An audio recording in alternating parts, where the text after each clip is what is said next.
driving very agitated, hitting cars, and then we saw him throwing his watch and his gloves down. You described this a little while ago, that he took his watch off, his glove, and he just throws them on the ground, right? You can see how upset he is, and just his whole attitude, everything he's done just tells you that this guy's really unhappy about something. And clearly they've seen this, they've studied him, they've watched him, and hopefully they have a better handle on just what kind of person they're dealing with in this pursuit. But as you pointed out, very difficult. There's not a whole lot you can do. There's very few ways that they can really try to stop him. They can't really do a pit maneuver. And now we saw that they have some motorcycle units right there behind him, and hopefully that will give them the upper handle on this whole situation.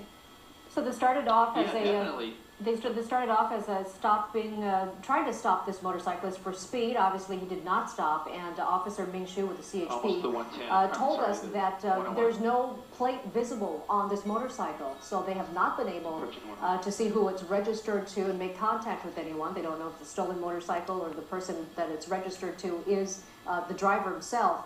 But this has been going on starting in Rancho Cucamonga. Here we are now in Burbank. And hopefully he'll just have to stop when he runs out of gas, because he's traveled for some distance now. But there he is now, able to weave in and out of traffic now that there's heavier traffic, but you've got those CHP motorcycle units right behind him. Yeah, and this is...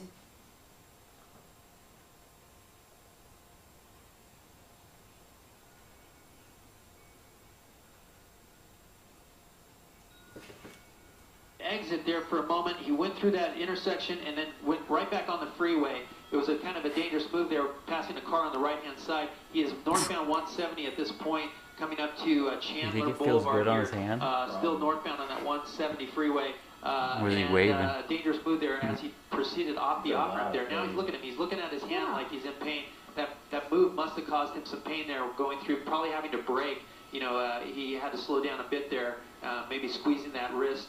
Was painful for him, but again, a very sketchy move there as he exited the freeway last minute and then jumping right back on the freeway. You can see him, definitely he's got some pain. Look at him switching his hand here. Switching hands. He's now throttling with his left hand. Oh, wow. So, you know, he may be having trouble with both hands at this point. Oh, my But goodness. look at him. He's very, very agitated at this point. Very dangerous for this driver. Left-handed, crossing his arms there, pulling on that throttle, but continuing to drive. And look at that. I mean, now he's switching back over to a normal position with his hands. But, you know, very dangerous situation for this driver, this motorcycle. He's definitely in some pain.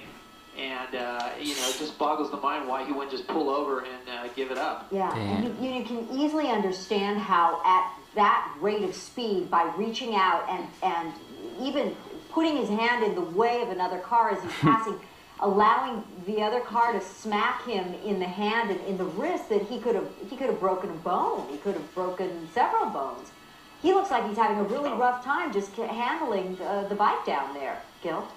Oh, yeah, definitely. He's definitely in some pain, serious pain here. But he continues on. You know, look at him. I mean, I mean, maybe he's playing this up for us. I don't know. But certainly when he hit that vehicle with his left hand, it definitely broke his watch. So you can imagine at the speeds he was traveling at the time, about 80 miles an hour, hitting someone's mirror like that, or the vehicle at the very least, He almost is looks going like to do he's some crying. major damage. Yeah. Yeah, exactly. Yeah, you he's gotta wonder. bowing down his head. You got to wonder. I mean, like you say, this could be simply some drama, you know, created by someone who knows that he's being followed and wants to play it up. But it also could easily be someone who is in a great deal of pain. You know, sometimes when you injure yourself, it doesn't really kick in. The shock at first kind of masks the pain, and then after a while, you really begin to feel it. And that might be, it could well be what we're seeing right now. He could have easily injured himself very seriously. Oh, this is very dangerous here. You know, he's picked up speed here really fast. He's approaching traffic on the 170 coming up to Roscoe. The traffic is always heavy here. There's a new bridge that they built here, commuter lanes here to get on that 5 freeway. We can see out the window that the traffic is backed up. You can see him passing cars. He's starting to slow down, shaking his wrist there, but very dangerous. Approaching the traffic, he speeds up. You know, it really speaks to this guy's mental status. I mean, thinking about you know, just the cars changing lanes. Look at that, real close to that motorcycle. Almost hit it. Almost hit that fellow motorcyclist there. You know, the question is, how can he control this motorcycle any further in all this pain?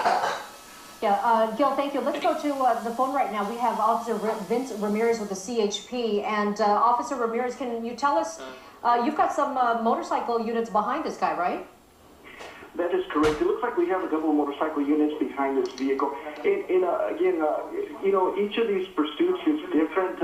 In this situation, obviously, being a motorcycle being a little more agile and able to maneuver between vehicles. So, you know, looks like he's running out of real estate here. But, Officer Ramirez, I'm so sorry to cut you off, but we're going to go back up to our Gil Lavis and Sky 9 to tell us exactly where this guy is right now. He obviously went off the freeway into a construction zone of some sort. Where does this lead him, Gil? That's right. This is right at the 170 and the 5 freeway, the construction area. There he's down. He's down on the ground. He's given it up here. He didn't have anywhere to go at this point. The 5 freeway is just in front of him. And you can see he's just in agony there. But he went off into the construction area on that 170. There's officers with the guns drawn, both motor officers there with the gun drawn. They're talking to him at this point. They're seeing if he's going to resist or not, but he's not moving. And he's not complying with the officers. They want him to lay down, lay flat, and that's what he's done now. They've had to make him get into that position because he's not responding. There they go. The officer's doing a great job here, putting the cuffs on him. But this pursuit is over in a very dangerous spot. This motorcyclist had nowhere to go as he got into that construction zone right there in the midst of the 170 and the 5 interchange here near Pacoima. Wow. Yeah, he's not resisting. The suspect is now in custody. He's not resisting now at all, and this is one of the few